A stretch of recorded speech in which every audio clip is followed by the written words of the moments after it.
So does it ever rain here? No, never. This is liquid sunshine. I'm Cory Robin. Ride along with me and the Flying Cowboys as we take you flying into the backcountry where there's no runway required.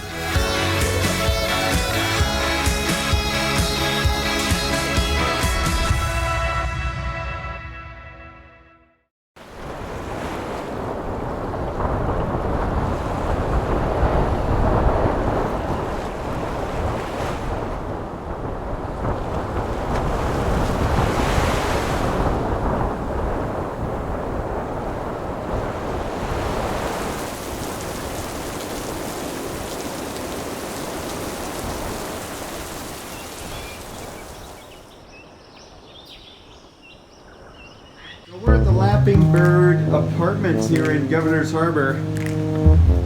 Laughing Bird. The TV. The TV. I'm just gonna give you the nickel tour. Oh look, there's me in the mirror. Hi guys, love you. All right, so we've got a kitchenette. This is awesome. And the loo, baby. That's the apartment. We've got chickens, roosters, and chickens.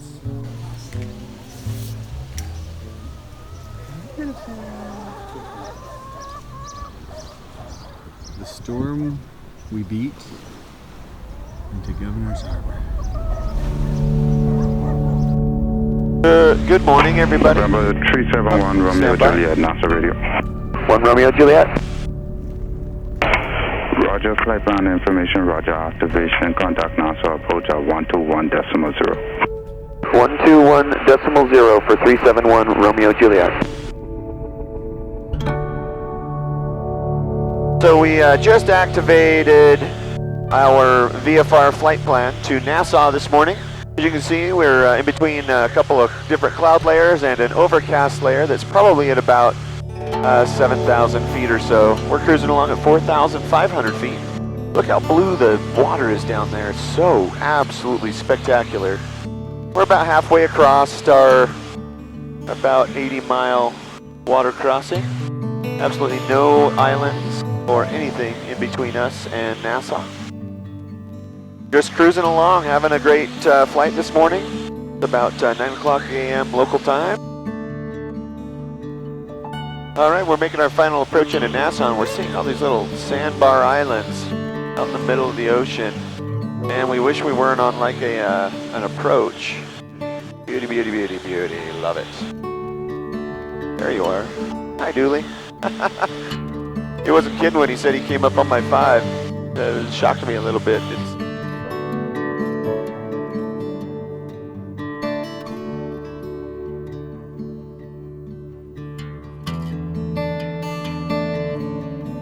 Alright, passengers, as we make our... 371 Romeo Juliet, flight heading 280. Flight heading 280 for 371 Romeo Juliet. X-ray Charlie, continue to follow Romeo Juliet. We'll give you a vector to separate. Put about a mile and a half between you guys for the landing sequence. Copy that. We're comfortable landing as a flight of 2 if this works for you. Are we unable to accommodate that, sir? Copy that. I'll expect vectoring. Roger. Alright, looks like he's going to vector us around. Not a lot of doing your own thing here in the Bahamas, especially in the bigger cities. Descend and maintain 1,500. So it's really interesting. 1,500, Chowski, But you'll have that. It's the Bahamas, so we do what they tell us to do. This island here they call Paradise Island. There's a beautiful golf course on this east end, and then the Atlantis Resort on the west end, which we're actually going to be staying at the Atlantis tonight in the cheap seats on the east side of the towers.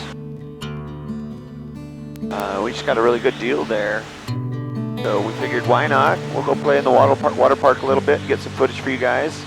Show you a good vacation spot for families to come to in the Bahamas.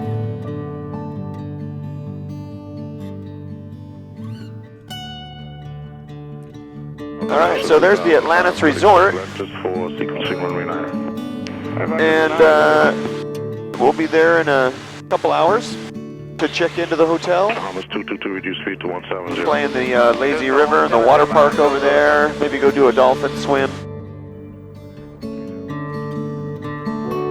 130 heading. The lighthouse over there is pretty cool looking. Check that out. Boom. Cool little lighthouse.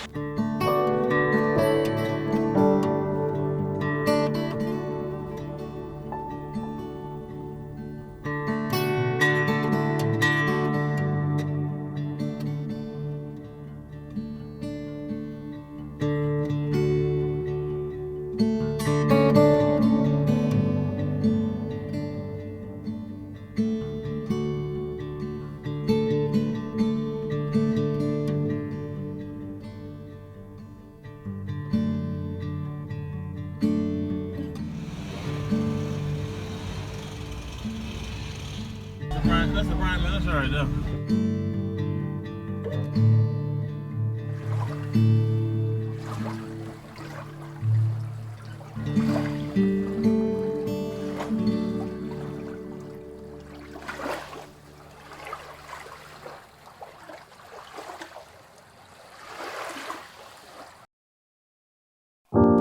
Hello everyone, good morning. I've just departed Nassau, and this is one of the last views we'll see. We're headed back to, we're going to go to San Andreas for a quick fuel top off, and then I'm going to head over to Fort Lauderdale.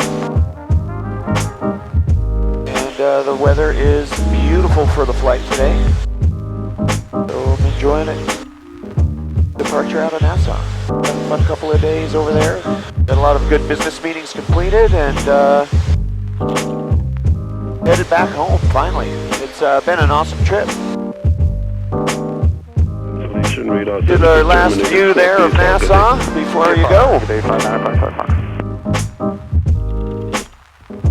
Alright, you're looking at the island of Andros.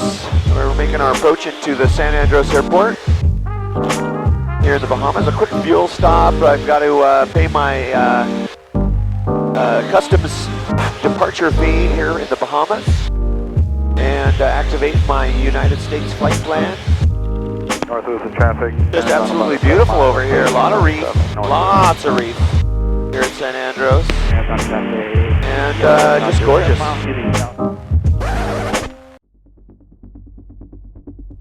Alright, I have a little gripe with Garmin right now. I am over the middle of the ocean. Yeah, I am.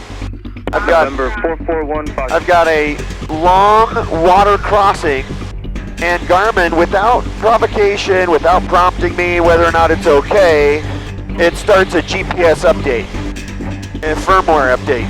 So now I lose GPS.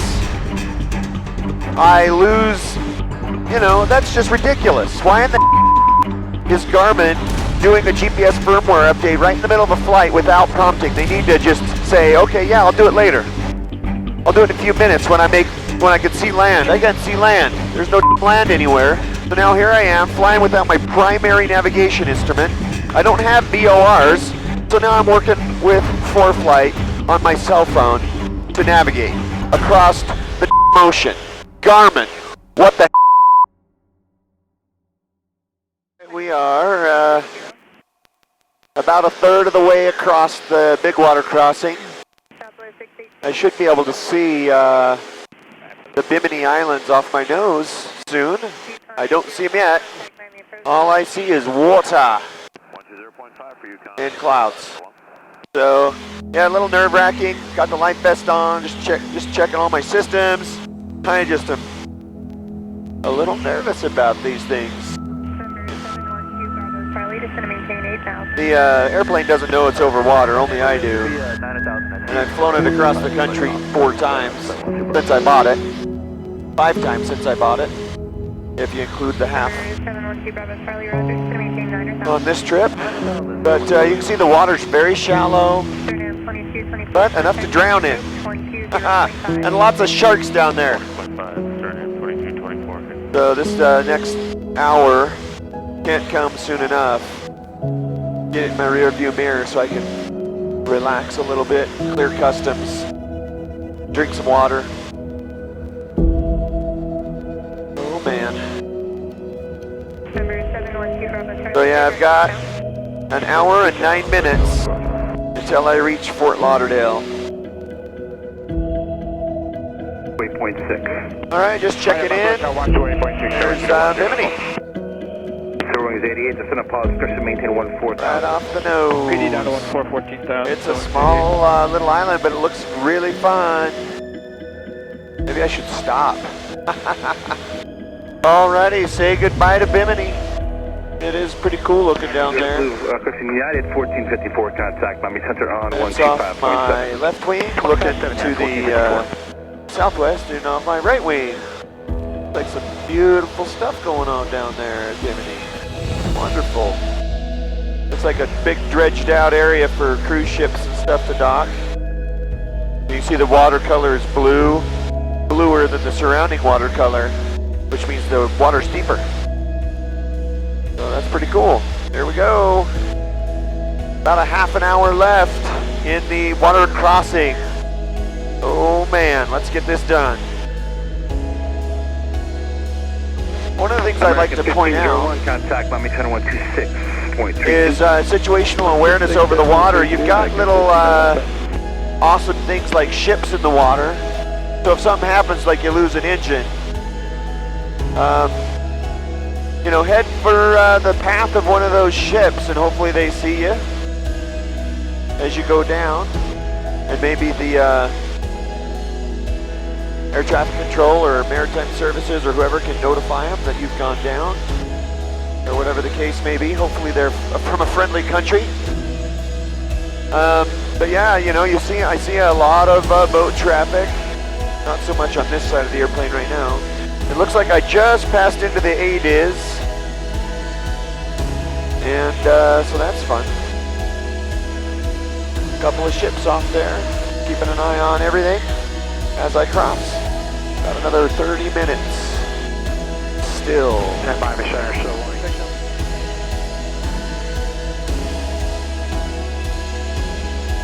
Alrighty, there's a very welcome sight. I don't know if you can see it, but bam!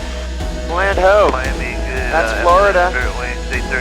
right I'm still 20 minutes out from the landing, but I can see the land at least. That's very comforting. I love it. I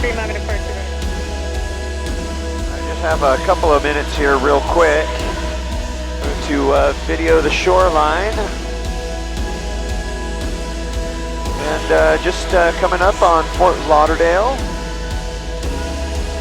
I haven't made landfall yet, but it feels pretty good to be 4 minutes away. Just on the ground here at Fort Lauderdale Executive. Oh man, pulled up the customs. All right, I'm gonna go get my customs stuff done. See ya. Just cleared customs here at Fort Lauderdale Executive Airport. I've repositioned over to Banyan. Their fuel's here a little bit more expensive than elsewhere, but I wanted to stop over at the pilot shop so that I could grab some gifts for my kiddos. Loving it. So I'm gonna have them top me off here, and then I'll be continuing on the adventure. So fun. Oh, hey guys, how are ya? I am flying to the Tampa area today. I just cleared customs at Fort Lauderdale Executive, stopped over at the Banyan Pilot Shop. Bam! Loved it. What a great pilot shop. They have sandwiches and snacks and cookies and all kinds of fun stuff. Got the islands, unfortunately, in the rear view mirror. I climbed up for some air conditioning and some smooth air. And this chicken salad sandwich in this sealed container. The guys at Banyan, one of the other pilots, said that this was really good. So it's almost ready to explode. So I'm going to open it and enjoy myself a sandwich as I make my way to the Tampa area. I'm about an hour and a half away, cruising for a bruising in the Super Cub, indicating 110 and doing about 105 over the ground. Life is good. It's sandwich time because I'm hungry. This is the first thing I've eaten today. Boom, chicken salad sandwich. And, oh, don't forget, Fritos, baby. That's right, chicken salad sandwich and Fritos, in-flight snack today. Just for you. Let me show you outside though, before I end this little video clip. Let me show you what I'm dealing with. I'm not dealing with much. It's beautiful, with the exception that it is kind of hazy and blah. Hazy and blah. Check it out. There's the hazy and blah. Oh yeah, I'm high. 3,450 feet above the ground.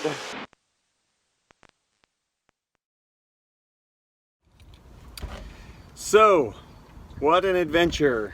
I am in Plant City, Florida, and about 15 miles away, my engine, I smelled cooking oil, and my engine started running really, really rough, like scary rough, just out of the blue. It would cycle, so I would adjust the throttle and the mixture, and it would clear up for a little bit, and then I'd get a whiff of like burning oil again, and it would run really rough, and it just kept getting continually worse.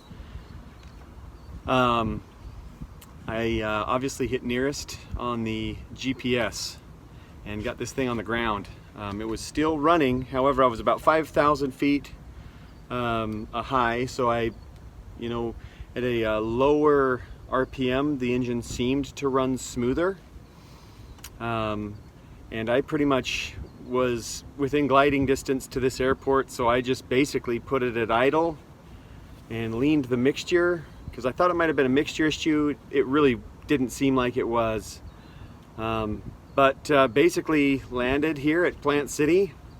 I don't think the engine would have lasted much longer. I think it is, as I've got a what they call a coked, the mechanic is saying a coked valve. And if I would have continued or flown much longer, maybe it would have seized that valve and bent a rod, or maybe it already has. But needless to say, I am here on the ground in Plant City, and there is nothing else for me to do but on a Friday night go find something else. Luckily my brother lives near Tampa, so he's gonna drive out, and we are going to hang out tonight. Wow. But pretty scary. If it would have happened 2 flight hours ago, wow, don't know what else to say. We're gonna have a mechanic take a look at this thing, and I'll keep you up to date on what's going on. Peace out.